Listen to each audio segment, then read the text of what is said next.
A life changed. Forever. Alex lived in a small, peaceful town. He worked as a carpenter and loved his quiet life. His wife, Emma, was a school teacher. They had been married for 5 happy years. Alex and Emma were not rich, but they had each other, and that was enough. Every morning they enjoyed coffee on their porch. Alex would watch Emma smile as she talked about her day. Her laughter made their house feel warm and full of life. On weekends, they loved to walk by the river, sharing stories and dreams about their future. One rainy evening, Emma decided to visit her sister. She kissed Alex goodbye and said, "I won't be long." Alex smiled and told her to drive carefully. He stayed home to finish fixing a broken chair. The sound of the rain outside was comforting, and he hummed a song while he worked. Hours passed, and Emma did not return. Alex felt a strange worry growing in his chest. He called her phone, but there was no answer. He looked out the window at the rain, hoping to see her car lights. The silence of the house felt heavy. Then the phone rang. A stranger's voice said, "Are you Alex? There's been an accident. You need to come to the hospital." Alex froze. His hands trembled as he tried to ask questions, but the man only repeated, "Please come quickly." Alex grabbed his coat and keys, running out into the rain. His heart pounded with fear, and his mind raced with thoughts of Emma. He whispered to himself, "She'll be fine. She has to be fine." But deep down, he felt a growing dread. At the hospital, Alex rushed through the doors, his clothes soaked from the rain. A nurse guided him to a small room where a doctor was waiting. The doctor looked tired and serious.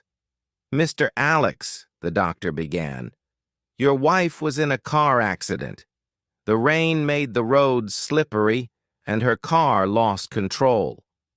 Alex listened, his hands gripping the edge of the chair. "We did everything we could, but—" The doctor paused, and Alex felt his heart sink. "She didn't make it," the doctor finished softly. Alex stared at the floor, his world suddenly quiet. The words felt unreal, like a terrible dream.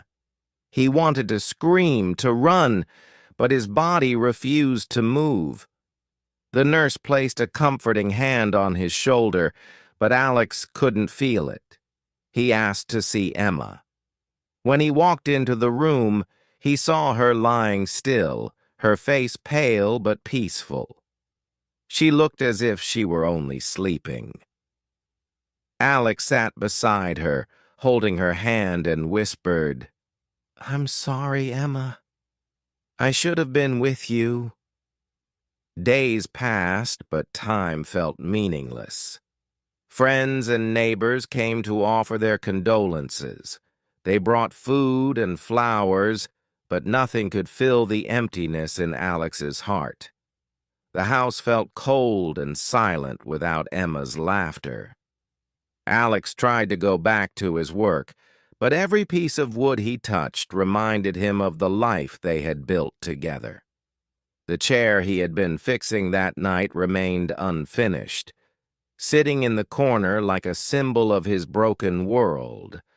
One evening, Alex sat in their living room staring at an old photo album. The pictures showed happier times, Emma laughing on their wedding day, the two of them painting the walls of their first home, and vacations by the sea.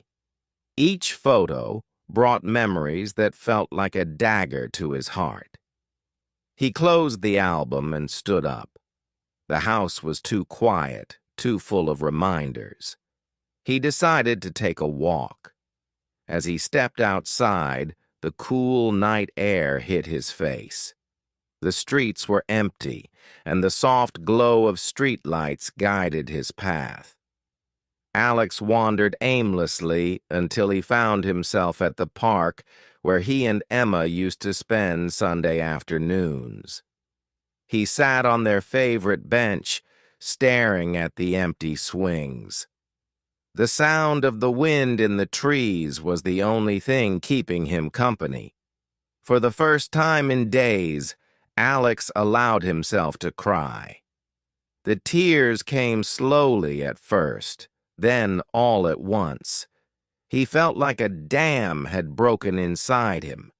He cried for Emma, for the life they had shared, and for the future they had planned that would now never happen. As the hours passed, the sky began to lighten with the first hints of dawn. Alex wiped his face and took a deep breath.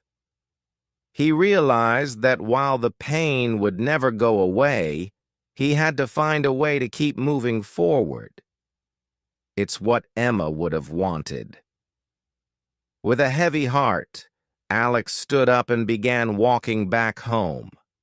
The world around him seemed the same, but for Alex everything had changed. Back at home, Alex poured himself a cup of coffee. He sat at the kitchen table staring at the steaming cup. Emma had always made their mornings special, singing softly as she prepared breakfast. The silence in the house felt louder than ever. He looked at a small stack of unopened letters on the counter.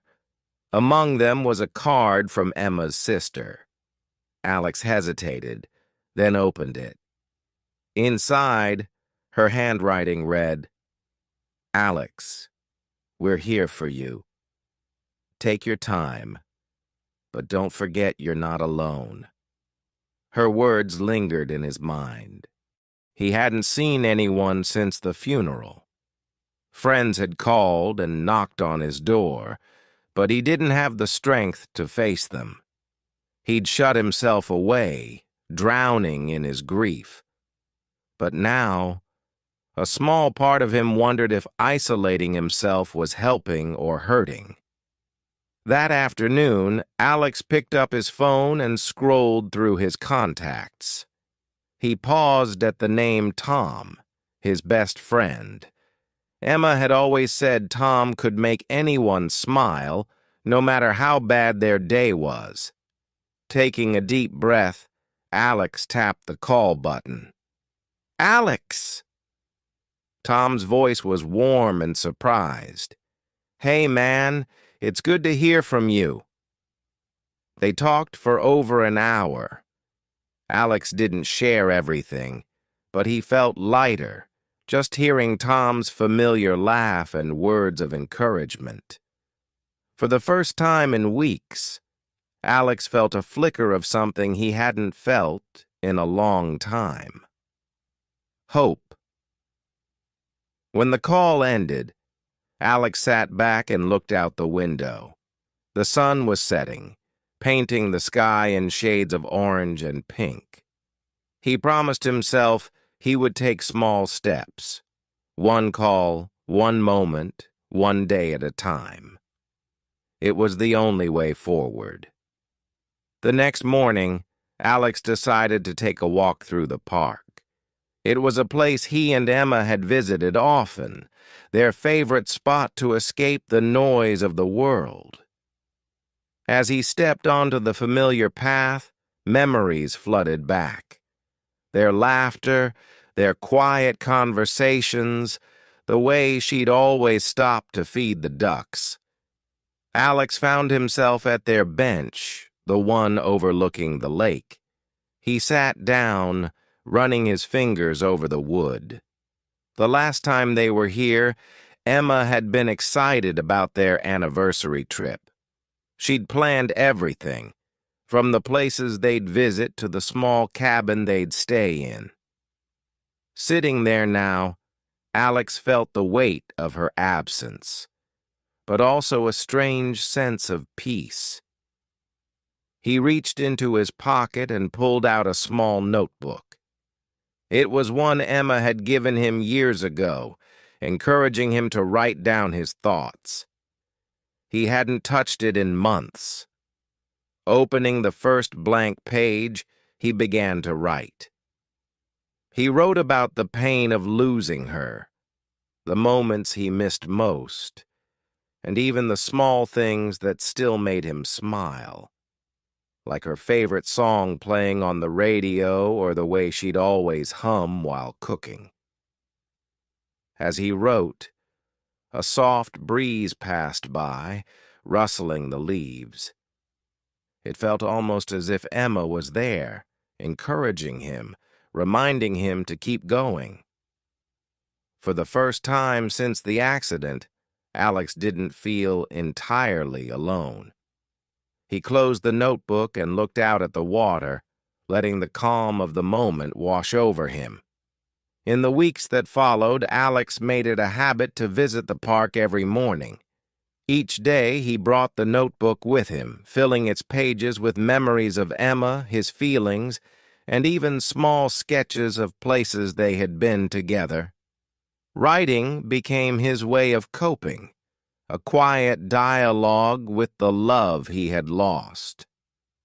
One day, as he sat on the bench, a young woman approached him. She carried a canvas and a small set of paints. She smiled warmly and asked, "Do you mind if I paint here? This view is beautiful." Alex nodded, gesturing to the space beside him. "Go ahead. It is beautiful, isn't it?" The woman, whose name was Clara, set up her easel and began painting the lake. Alex watched her work silently, her brush moving gracefully over the canvas. After some time, she spoke. "I come here often. There's something peaceful about this place."